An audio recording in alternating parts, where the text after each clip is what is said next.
Nimewaona mashehe wakikashifu sana juu ya imani tulionayo katika Yesu Kristo Mwokozi wetu. Wakizungumza juu ya mambo mbalimbali kinyume kabisa na vile maandiko yanavyotutaka tuelewe. Nikusii mtumishi wa Mungu muamini katika imani ya Kikristo.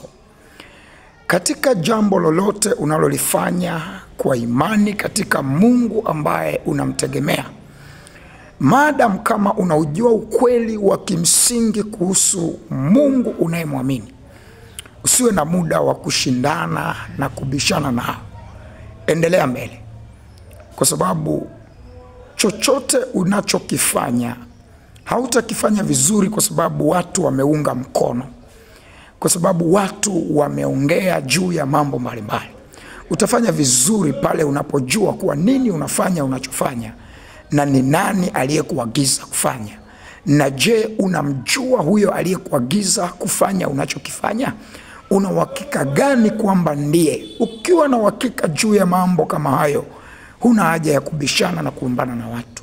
Songa mbele na Mungu yuko pamoja na wewe.